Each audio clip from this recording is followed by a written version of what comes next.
Jim Piddock, it is really lovely to see you again. Lovely to see you. We're very happy to do this. You've been an actor since the 70s, working in the UK and then in the US on stage and screen. Is this true that your grandfather was actually in vaudeville with the very great but now late Charlie Chaplin? Yeah, I only discovered this in my 20s. I found I didn't really know my family history because my father was brought up by an aunt and it was all very hush-hush. Yes. And then I discovered I had a half aunt who was an actress and married to quite a well-known British actor.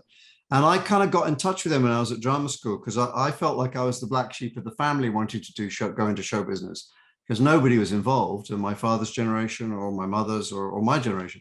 So then I discovered that everybody going back several generations on my father's side were all involved in show business. And my grandfather had a vaudeville act with Charlie Chaplin, in the early days, and Sid Chaplin, and was in fact offered contract to go out to LA when Chaplin came back and had dinner with him. And my grandfather went to his father, who was quite a well-known actor, comedian, and said, well, what do you think? And he said, there's no future in this film business. It's a passing fad.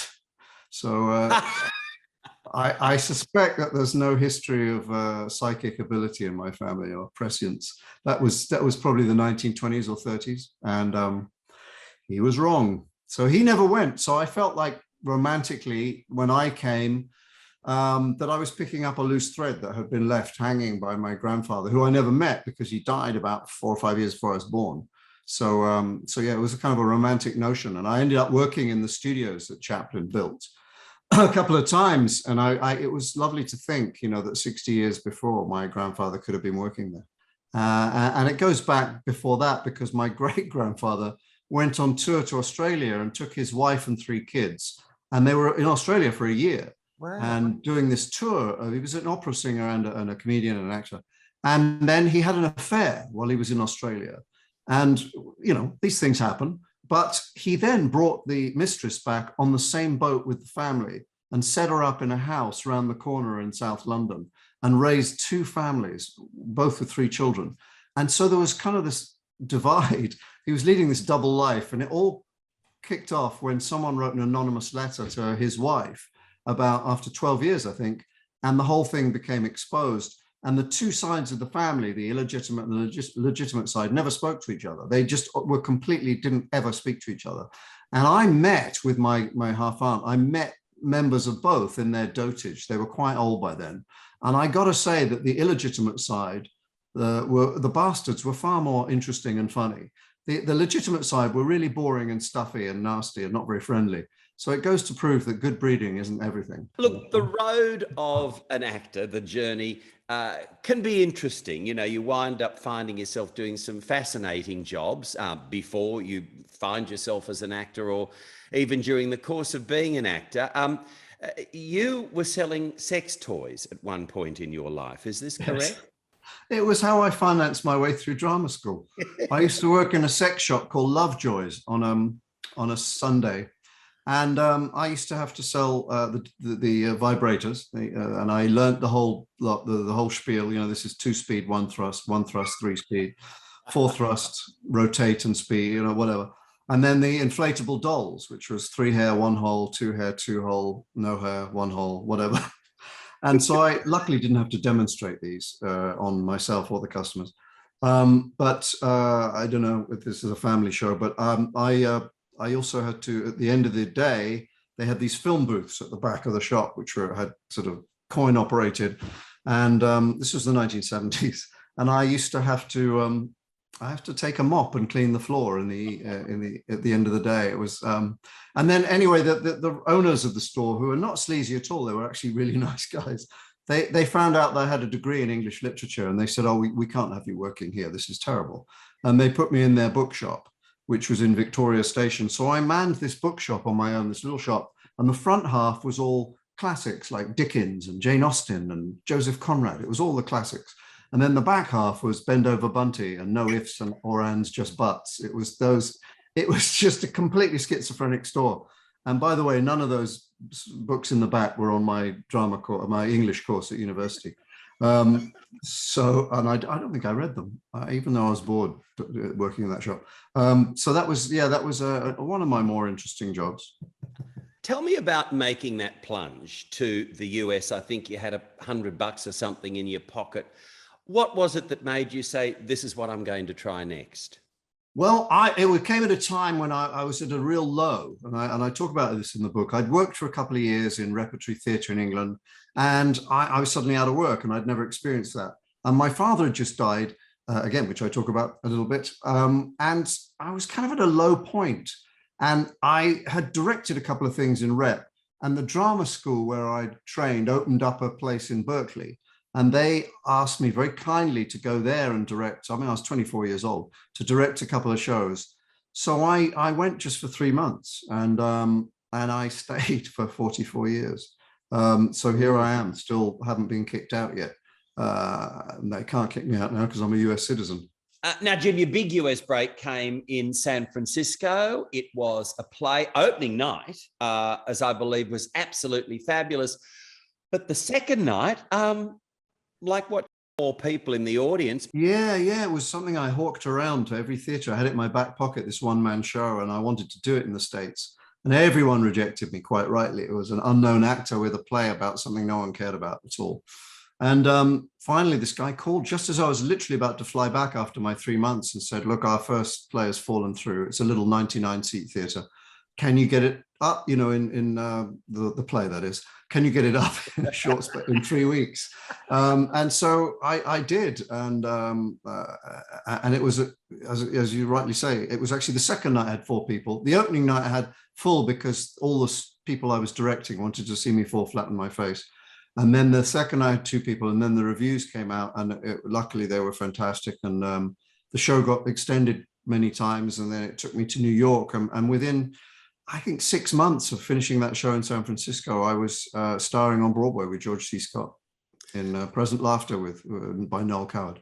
What was George C. Scott really like? How did you find him?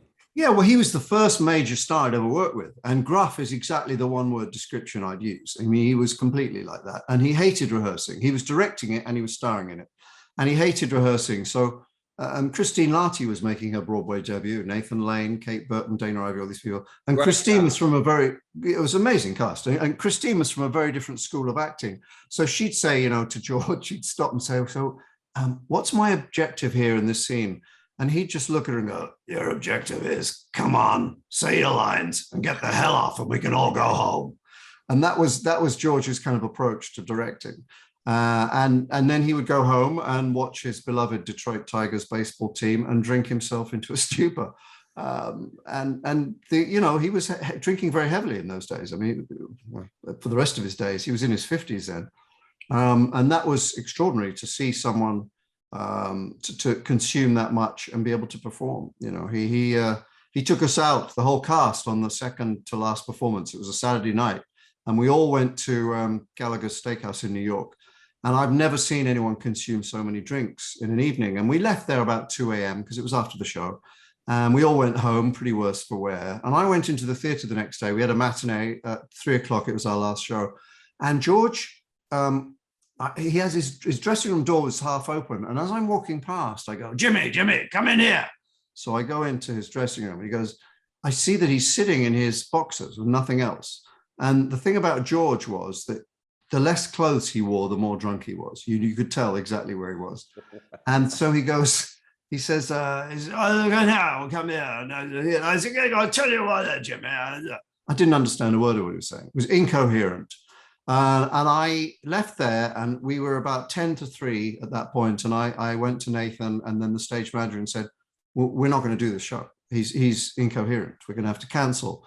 And Mike, the stage manager, said, we can't. We got a full audience. We got to do something. But the understudy had gone. And so we did the show. And it was extraordinary. He didn't miss a beat. He didn't miss a single step. He was flawless. It was exactly the same performance he'd given for whatever the run was, 8 months or something. And it was extraordinary to watch and absolutely terrifying. It was absolutely terrifying. He didn't talk a lot about show business, oddly. I don't think he was that enamored with it. It was something he did.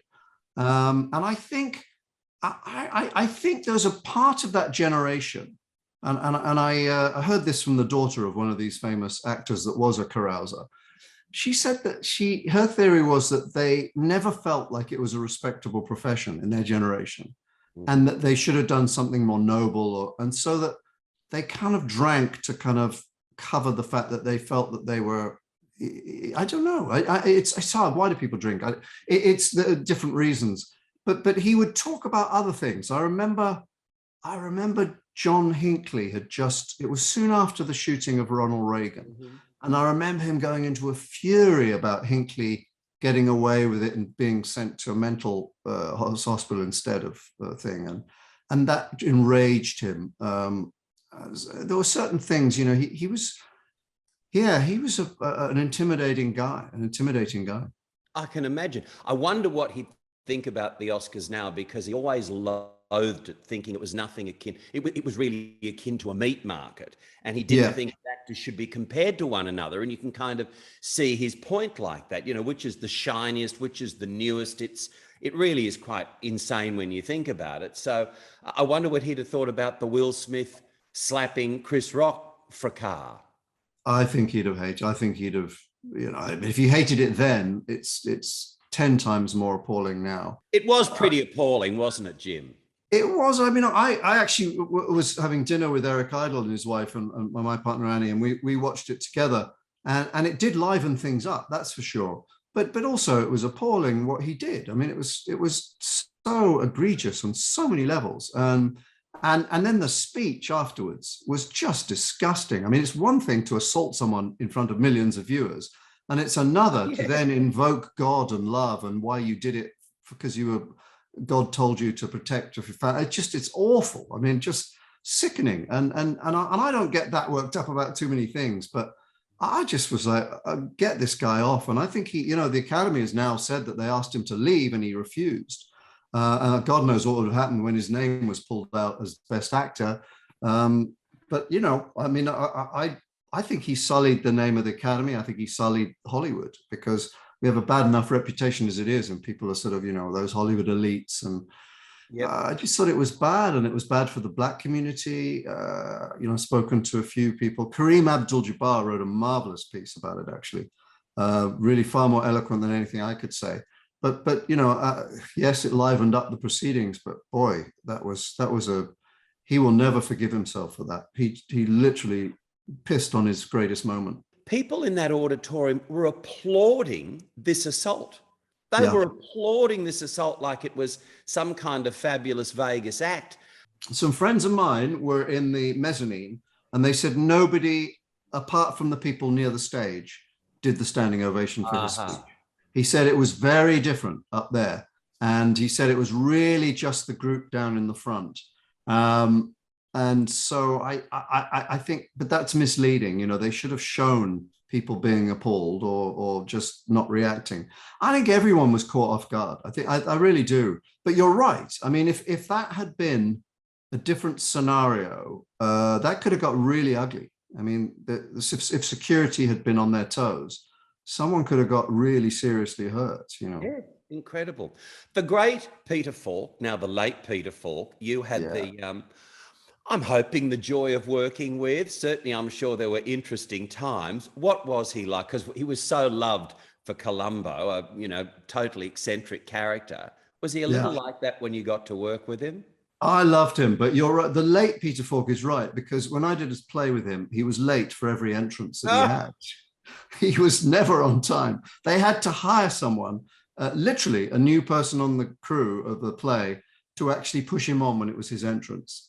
And then, because he'd just be backstage muttering to himself like Columbo.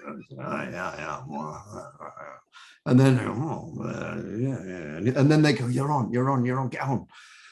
He was lovely. It was, the play was, he hadn't been on stage in a long time, and it showed. It's definitely showed. But he was so much fun and sweet man. But it was odd acting with him, because that glass eye, you know, that would sometimes roll around. So you'd be talking to him and you just suddenly see white in one eye, and he'd know that he'd guess because you were looking like, and then he'd just adjust it, you know, whether it was rehearsals or in the actual play, it didn't matter. So, and then he would just, it was odd. I was in a scene with him, quite a long scene, and I got a big laugh on a line, and he just sort of sat there and went, that was good. That was really good. That was good. Yeah, did that well. Yeah. And he just basically commented on my performance during it, and not to the audience or anything. He was just muttering to me, yeah, that was great, great. Just a very eccentric man, but very sweet. Your Hollywood movie debut, pretty impressive. Lethal Weapon 2, working with the great Danny Glover. And of course, you wind up with one of the most fabulous lines in that movie.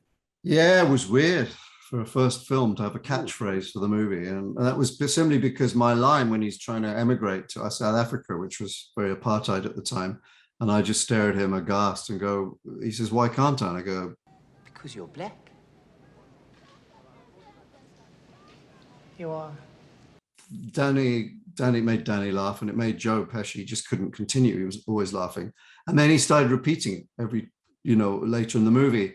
So it did become a bit of a catchphrase. And to this day, I still have people who are often themselves actually Blick, shouted at me or say it to me. I met a rapper recently who was, way younger than me, and I knew nothing about him. He knew nothing about me, and somebody introduced us. And he kind of looked at me, and I thought this is going to be awkward. And he looked at me blankly, and then his face broke into this huge smile, and he went, because you're Blick. And that was it. We were off to the races. Now, it's interesting because you're in that movie and Al Mellors Gibson was the star, but you didn't get to meet him because he was doing other things while you were working with Danny Glover. And exactly. Then there was The Prestige with our fabulous Hugh Jackman, who you didn't get to meet and all of that. But you did get to not only meet, but become great, great friends with our wonderful Jacki Weaver. Oh. And that was for a comedy, The 5-Year Engagement. You two were absolute bliss in that together. What are your memories? Oh, I wish they put deleted scenes, because we had so many scenes that didn't end up in that movie because they went with all the young people. Jacki was just, I adored Jacki from day one. She made me laugh. I made her laugh. We just hit it off immediately. And she's got the same sort of schoolboy sense of humor that I have, or schoolgirl in her case. And she said to me, and here I go with my bad Australian accent, on day one, she said, oh, darling, you can never say anything that'll shock me. And that was Dame Edna. I was channeling Dame Edna. And so brilliantly. I spent the next 2 months trying to find some way of shocking her. And I finally did it during a scene when we were shooting, and it made her laugh while we were shooting. It was a word she'd never heard, and which I probably shouldn't repeat on this show unless it's X-rated. Go on, be a devil. She'd never heard the word queef. And so I had to explain to her what a queef was. A little fanny fart. Yes, exactly, a fanny fart. But we can talk dirty on the show. And she loved it, and she just laughed. And so I nicknamed her Lady Queefer after that. She is just the most delightful, delicious, fabulous company, isn't she? Oh, fantastic. I mean, just a great spirit, and such a talented actress, and they don't always go together, to have such a lovely person, and so kind of generous and modest, and be so talented. It's not always, it doesn't always happen. You were in Austin Powers 3 in Goldmember. Tell me about that adventure. Well, that was one of the quickest jobs I've ever done. I was the headmaster of the spy school, and I went in, and I think I was in and out in 4 hours. I just did my stuff and left, and it was fine. I was good, whatever. And I got a car. I got a crew gift. It was an Austin Powers hockey jersey with a little note saying, "I couldn't have done it without you, Mike Myers." Wow. And I thought, that's lovely, but it's also the most insincere note I've ever heard, because I never met him, and he could have made that film 16 times over without me, and it would have been just as good. I literally, my contribution is so minimal that it was sweet, but I thought, okay, couldn't have done it without you. Anyway, I never met him, but I did meet him many years later. I went to the very last ever performance at the O2 Arena of Monty Python, the reunion, which was probably 6-7 years ago, maybe longer. And I went backstage afterwards to meet Eric and the others, and this guy came up to this big security guy and says, oh, Mike's waiting for you down in the bar. And I thought, it's odd, maybe he means Eric, because I don't really know Michael Palin and I know Eric very well. So, but I thought they must be down there. And so I followed him through this labyrinth through the O2 and went into the bar, and he led me to the bar, and there was Mike Myers. And he said, here you go, here's Jim, Mike, Jim. And he left. And I just stared at Mike Myers and he stared at me. And neither of us knew why on earth I was brought there to meet him. And there must have been some misunderstanding. And I said, oh, hi, I'm Jim. And he said, oh, hi, I'm Mike. And I said, yeah, I was actually in Austin Powers Goldmember. He said, oh, yeah, you were the thing here. So, yeah, I was, yeah. Well, nice to meet you. And then off I went. It was the most bizarre. And neither of us have ever, I think, found out why we were introduced. But he seemed very nice. He seemed perfectly nice. Your work with Christopher Guest is now the stuff of legend. I think it kicked off with Best in Show, which, oh my gosh, to this day is still such a funny movie. And I guess by virtue of working with Fred Willard, you became such a scene stealer because you didn't mean to be, but it was just that incredible dynamic. What was that movie like to work on?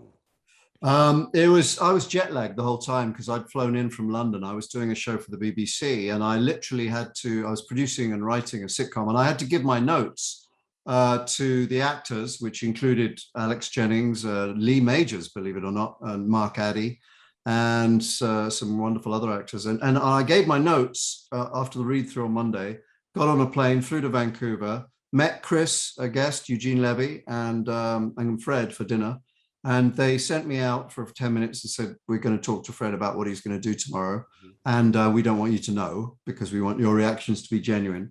So then they said, well, you've got tomorrow off because we're behind. And then Tuesday night came and they said, well, we're still behind, so we'll do it on Thursday.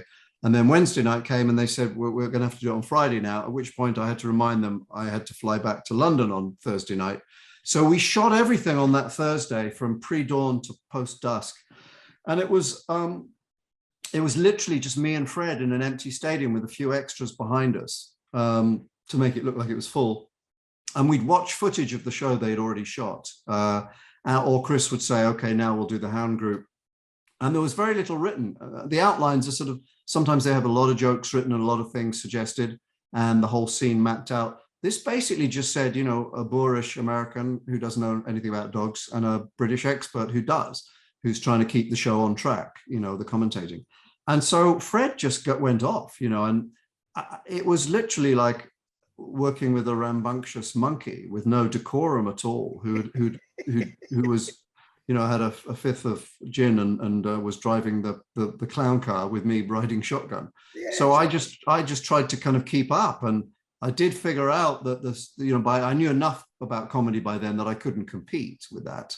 And I had to be totally straight and try and make him funnier and get a few laughs myself if I could by my reactions.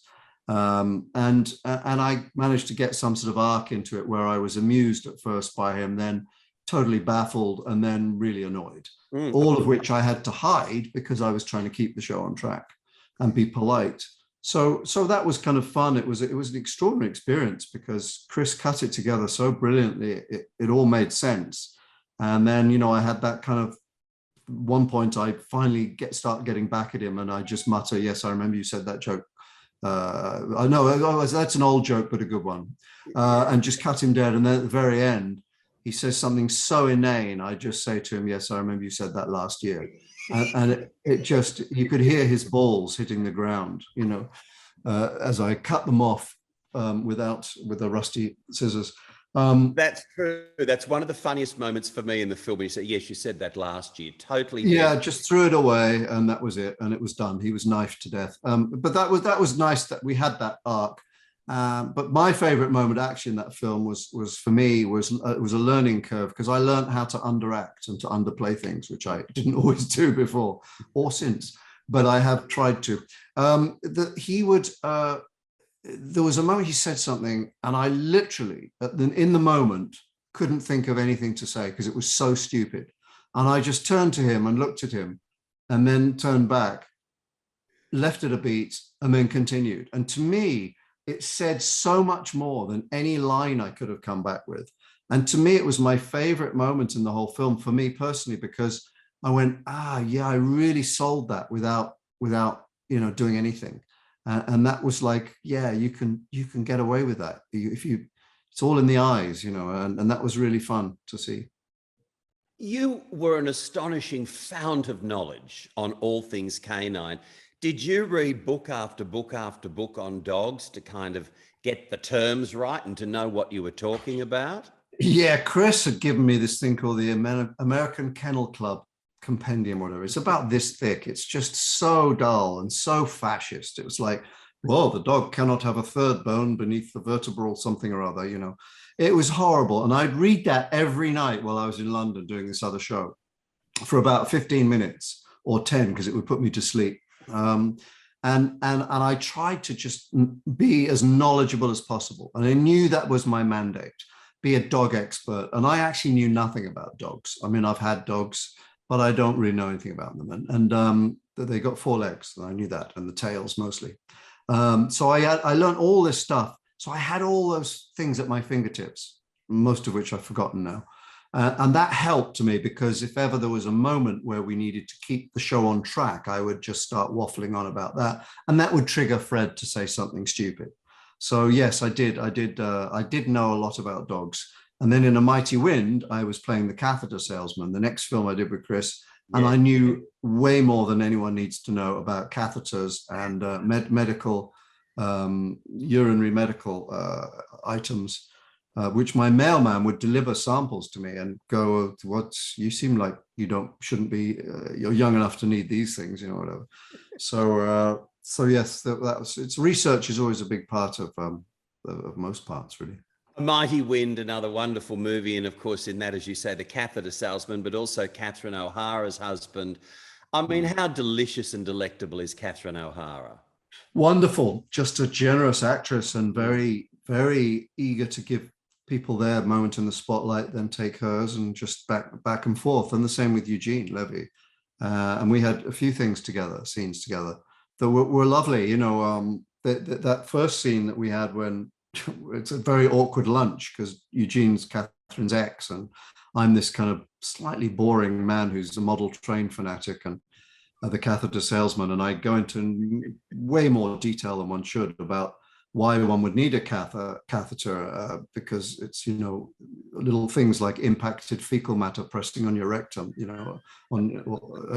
impacted fecal matter, pressing on your bladder and your blocked rectum, or just all this awful stuff. And Eugene's face just getting more and more horrified as he's trying to eat lunch. And Catherine's saying, I think this is better for after dinner talking. The great Christopher Guest. You two seem to have such an amazing chemistry. Yeah, he was great. I mean, we had so much fun writing Family Tree. It was a real treat. And we made each other laugh a lot. Chris is very dry. I mean, he's very straight and very dry. And again, someone who, when people meet, they go, God, he's quite rude. He's just socially not particularly, comfortable. And he just doesn't, he'll talk to people and he's, can be focused. But again, he's never trying out jokes, and he's just very dry and throwaway. And, so, we kind of have shared that kind of dryness in common. I'm a bit more comfortable with people and keeping things moving. But it was a wonderful experience. And then we wrote Mascots together, which was another one. But, I think that we both felt after Mascots, I think that sort of documentary film style had probably run its course. And we, I don't know, I mean, never say never, but I had the feeling that Chris felt, I think we'd have to reinvent this wheel if we were to do something like this again. And also the troupe was getting a lot older. So we had a whole new gang coming in, who were fantastic. But I felt that he was not that keen on keeping something going until it was not funny anymore, that kind of genre.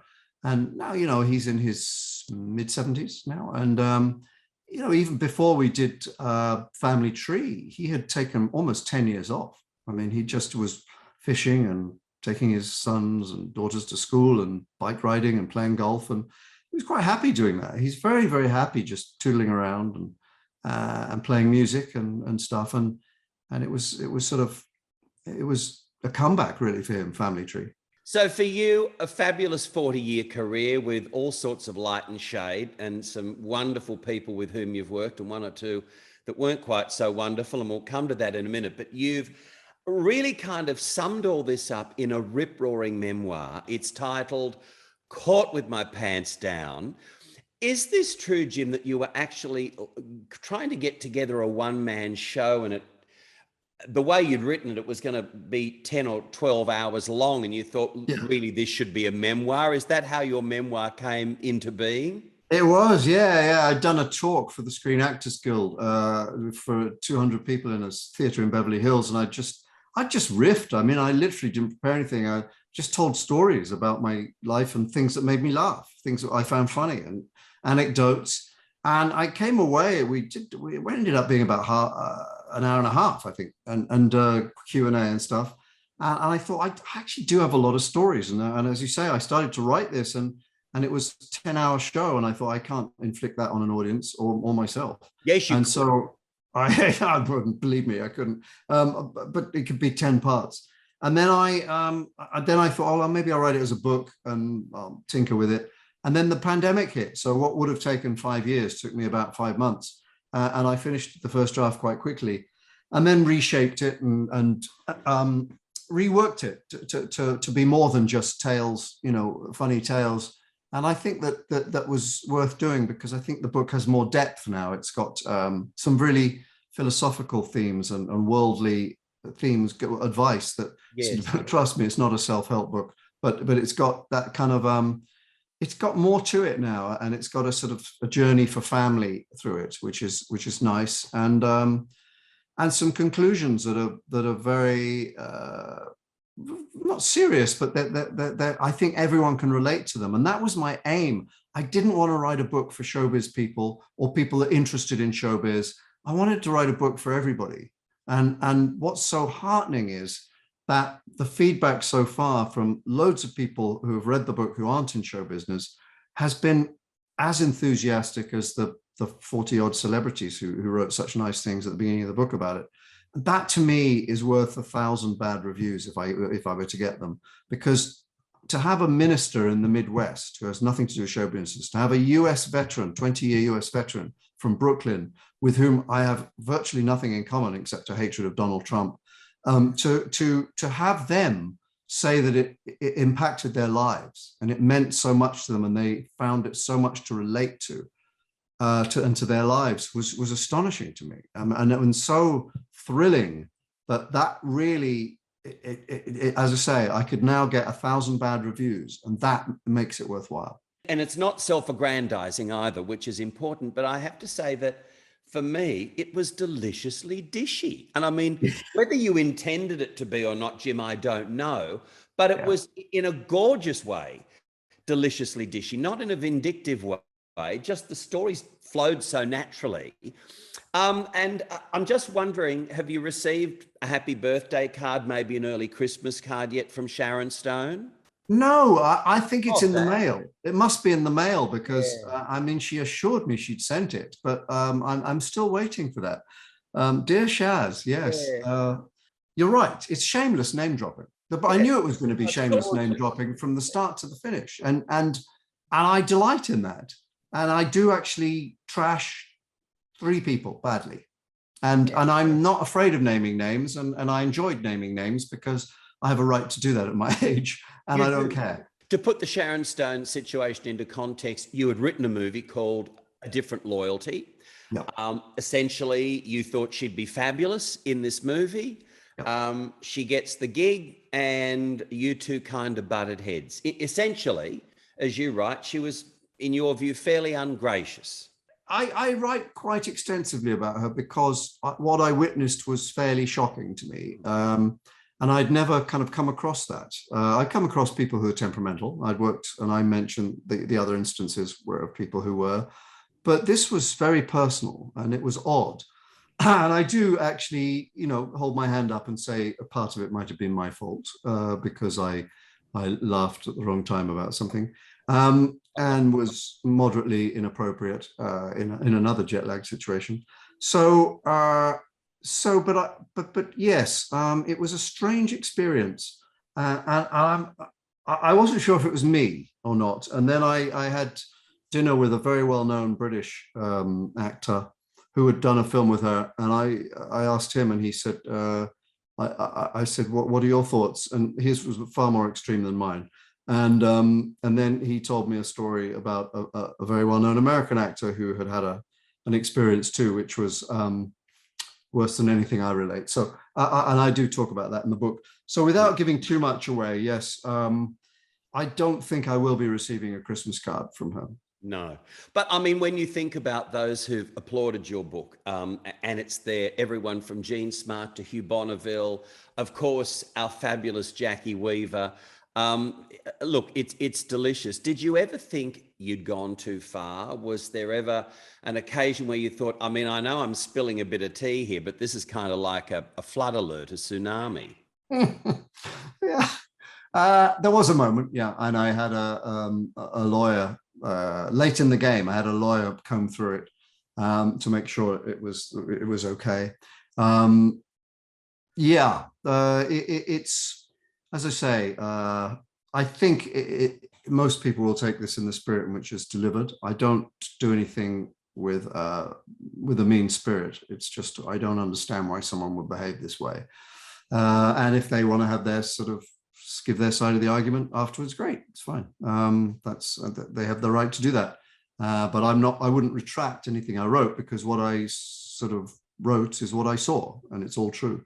So yeah, I did have a little moment where I thought, let me just make sure that there's nothing here. And they said, no, they're not. And, I reworded one sentence. I think I took out a couple of tiny things that were extraneous. And that was it. So yeah, I think that what delighted a lot of people, I mean, a lot of people who I didn't trash were thrilled, because they said, you know, so many of these memoirs are so generic, and they tell the story, but you don't know who they're talking about. So it's like, well, you know, name names. And so I did. And that has been met with a lot of enthusiasm. And I hope, you know, I hope people enjoy it too. You wrote and produced a wonderful movie called The Tooth Fairy with Dwayne "The Rock" Johnson and Dame Julie Andrews. That was a joyous experience, I have absolutely no doubt. Yeah, I didn't have an awful lot to do with the production of that, because I had written the outline for it, and Gans and Mandel wrote the screenplay. I'd come up with the idea and written the story for it, and I executive produced it. So I was actually working on something else by the time it was shot. But I did go up to the set, and it happened to be when Billy Crystal was shooting and Stephen Merchant, so two of my favorite funny people, and Julie Andrews was there too. And Dwayne stopped the shooting, and he introduced himself to me and called the whole cast and crew together and said, "I'd like you all to meet Jim Piddock. He's the man responsible for all of us being here and us all having these jobs." And I thought that was extraordinary. I already had heard great things about him, but he just went up soaring through the roof in my estimation. And he was wonderful in the movie too. He was lovely in it, as were the others. I mean, there's some great performances. And I just think it's important that people know who are the good guys. And he is absolutely one of the good guys. Jim, you're one of the good guys too. Your book, Caught with My Pants Down, all proceeds going to charity. Now, originally, you wanted to have half the proceeds go to two charities, one in England, one in America. But since the horror of what's happening in Ukraine, you can pick up the story. Yeah, I was sort of promoting this book all day, you know, and watching the news at night. And it was just debilitating, because here I am talking frothy stuff, and we're having a nice lighthearted chat about stuff. And I was so awful seeing these images come out. And I said to Annie, my partner, I said, why am I doing this? And she said, no, the book is now more necessary than ever in the world we're in. People need to get a break and to get balance, and then we can deal with it. So don't worry about that side of it. But I still didn't feel like that was enough to have the book out there. And it isn't. And so I just decided the next morning that my half of any proceeds that the book makes will go to Ukrainian refugees, because I didn't write the book for financial reasons. I wrote it as a labor of love and just to sort of get it off my chest. And I've spent more time on the book than I have writing anything else by a long shot, and more time promoting this than I promoted anything. But I do believe in it. I don't always, I'm not going to tell people to go see something if I don't think it's good, or something I've written if I'm not proud of it. But I am proud of the book. I think it stands up, and I really I'd be happy if people buy it, because it will help the 3 charities. Exactly. Jim Piddock, it is a joy to catch up with you again. I could listen to your stories seriously for 9 or 10 hours. You're so kind, my new best Australian friend. I know. And might I say my new best friend, full stop, forever and always. Oh, thank you. It's been a real pleasure to talk to you again. Really, always enjoyable. If you like that interview, you know what you can do. You hit the subscribe button. It is just down there. That'll let you access our archives of the other fabulous people that I've had the joy of chatting with over the past. Also, it will keep you up to date with future interviews with the legends you love. So look forward to seeing you again really soon.